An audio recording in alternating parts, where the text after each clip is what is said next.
السلام علیکم ویورز، تو ویورز آج میں آپ کو اپینڈکس کی بیماری کے بارے میں بتاؤں گی۔ بڑی آنت کے نچلے سرے کے قریب اس میں سے ایک انگلی نما ابھار پیدا ہو جاتا ہے۔ اسے اپینڈکس یا زائد بافت کہتے ہیں۔ اس کی سوزش کو اپینڈکس کی سوزش یا زائدہ کہتے ہیں۔ یہ سوزش شدید قسم کا درد پیدا کر دیتی ہے۔ اپینڈکس پرانا ہو تو درد کی شدت بڑھ جاتی ہے۔ مردوں اور عورتوں دونوں کو یہ شکایات لاحق ہو جاتی ہیں۔ 10 سے 20 عمر کے درمیان پیٹ کے درد میں مبتلا افراد کا نصف عموماً اسی مرض کا شکار ثابت ہوتا ہے۔ اس مرض میں مبتلا افراد کو پیٹ کے مرکز میں ناف کے قریب اچانک درد محسوس ہوتا ہے۔ درد سے پہلے پورے پیٹ میں بے چینی کی کیفیت، بد ہضمی، اسہال یا قبض کی شکایات پیدا ہو جاتی ہیں۔ درد پیٹ کے نچلے حصہ میں دائیں طرف منتقل ہو جاتا ہے، جس کے ساتھ 38 یا 39 ڈگری بخار ہو جاتا ہے۔ عموماً متلی بھی ہوتی ہے اور مریض 1 یا 2 دفعہ قے بھی کرتا ہے۔ اگر اپینڈکس پرانا ہو تو مریض کو آئے دن پیٹ کے نچلے حصے میں دائیں طرف درد اٹھا رہتا ہے، قبض رہتی ہے، بھوک مٹ جاتی ہے اور ہلکی سی متلی کی شکایات ہو جاتی ہے۔ اپینڈکس کا سبب بڑی آنت کے پہلے حصہ میں زہریلے فضلہ کی کافی مقدار میں موجودگی ہوتی ہے۔ اس کے نتیجے میں اپینڈکس ہو کر سوزش میں مبتلا ہو جاتا ہے۔ اپینڈکس کا ابھار پیدا ہونے کی وجہ ابھی معلوم نہیں ہو سکی، لیکن اپینڈکس کا سوزش میں مبتلا ہونا انتڑیوں میں موجود جراثیم کی وجہ سے ہوتا ہے۔ آج میں اس کا علاج آپ کو مونگ سے بتاؤں گی۔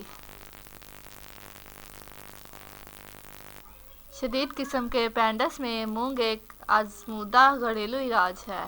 اس کیفیت کا تدارک کرنے کے لیے ثابت مونگ کی دال کا جوشاندہ دیا جاتا ہے اور ایک کھانے کا چمچہ دن میں 3 دفعہ پلایا جاتا ہے، اور اس کا علاج میتھی کے بیجوں کے ساتھ بھی کیا جا سکتا ہے۔ میتھی کے بیجوں سے بنی چائے کا باقاعدہ استعمال اپینڈکس کو بلغمی اور انتڑیوں کے فضلے کا ذخیرہ بننے سے محفوظ رکھتا ہے، چنانچہ وہ سوزش کا شکار نہیں ہوتا۔ یہ چائے تیار کرنے کے لیے 1 لیٹر پانی میں 1 کھانے کا چمچہ میتھی کے بیج ڈال کر انہیں ہلکی آنچ پر آدھے گھنٹے تک ابلنے دیا جاتا ہے اور پھر اسے چھان لیا جاتا ہے۔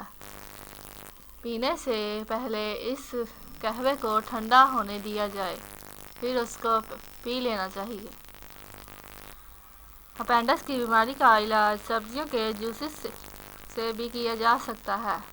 سبزیوں کے جوسز اپینڈکس میں مفید ثابت ہوتے ہیں۔ ایک اچھا امتزاج درج ذیل ہے۔ چقندر اور کھیرے کے جوس دونوں 100 ملی لیٹر مقدار میں لیں اور انہیں 300 ملی لیٹر گاجر کے جوس میں شامل کریں۔ یہ مشترکہ جوس دن میں 2 بار پینا چاہیے۔ لسی سے اپینڈکس کا علاج اور بھی زیادہ آسان ہو جاتا ہے۔ اپینڈکس کے پرانے مریض میں لسی کا استعمال بہت ہی کارآمد ہے۔ اس مریض کو روزانہ 1 لیٹر لسی پینی چاہیے۔ گندم یا گندم کا ان چھنا آٹا استعمال کرنا بہت ہی نظام ہضمی کی باقاعدگیوں سے بچاتا ہے، جن میں اپینڈکس بھی شامل ہے۔ گندم کی بھوسی کو بیک کر کے جراثیم سے پاک کر لیں اور پھر اسے گندم کے آٹے میں 1 اور 6 کی نسبت سے شامل کریں۔ ایسے آٹے سے پکائی ہوئی 2-3 چپاتیاں روزانہ کھانا اپینڈکس سے محفوظ رکھتا ہے۔ شدید درد کی علامات قے اور بخار نمودار ہوتے ہی مریض کو فاقہ کرائیں اور پانی کے سوا کچھ نہ دیں۔ فاقے کے تیسرے روز سے پھلوں کے جوسز دیے جائیں۔ پھر اگلے 4-5 دنوں تک صرف پھلوں پر مشتمل غذائیں دیں۔ اس پرہیز پر سختی سے عمل کرنے کے بعد مریض کو خوب متوازن غذائیں دی جائیں، جو بیجوں، پھلیوں، سبزیوں اور اناج پر مشتمل ہو۔ درد کی ابتدا علامات ظاہر ہوں اور بخار بھی لاحق ہو جائے تو مریض کو فوراً بستر تک محدود کر دیا جائے۔ اس مرض میں آرام بھی بہت ضروری ہے۔ صرف گرم پانی پر مشتمل پہلے 3 روز تک روزانہ 1 دفعہ دیا جائے تاکہ بڑی آنت کا نچلا حصہ صاف ہو جائے، لیکن یہ عمل اسی صورت میں کیا جائے جب مریض برداشت کر سکتا ہو۔ پیٹ میں درد کرنے والے حصہ پر دن میں متعدد بار گرم پانی کی بوتل سے یا گرم کپڑے وغیرہ سے سینک کیا جائے۔ خشک فلاح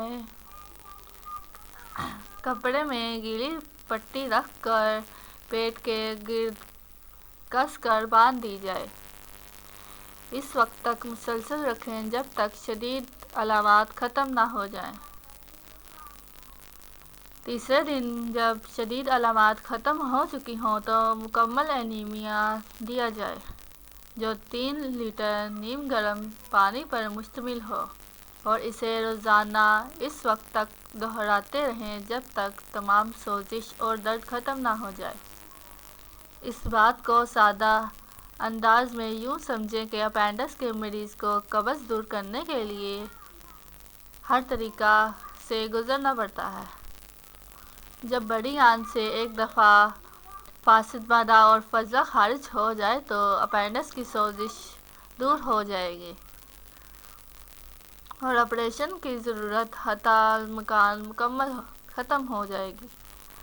بڑی آنت کے نچلے سرے کے قریب اس میں ایک انگلی نما ابھار پیدا ہو جاتا ہے، اسے اپینڈکس یا زائد بافت کہتے ہیں۔ اس کی سوزش کو اپینڈکس کی سوزش زیادہ کہتے ہیں۔ یہ سوزش شدید قسم کا درد پیدا کر سکتی ہے۔ اپینڈکس پرانا ہو تو درد کی شدت بڑھ جاتی ہے۔ مردوں اور عورتوں کو دونوں کو ہی یہ بیماری لاحق ہوتی ہے۔ 10 سے 20 برس کی عمر کے درمیان پیٹ کے درد میں مبتلا افراد کا نصف عموماً اسی مرض کا شکار ثابت ہوتا ہے۔ اس مرض میں مبتلا افراد کو پیٹ کے مرکز میں ناک کے قریب اچانک درد محسوس ہوتا ہے۔ درد سے پہلے پورے پیٹ میں بے چینی کی کیفیت، بدہضمی، اسہال یا قبض کی شکایت پیدا ہو جاتی ہے۔ درد پیٹ کے نچلے حصہ میں دائیں طرف منتقل ہو جاتا ہے، جس کے ساتھ 38 یا 39 ڈگری بخار بھی ہو جاتا ہے۔ عموماً متلی بھی ہوتی ہے اور مریض 1 یا 2 دفعہ قے بھی کرتا ہے۔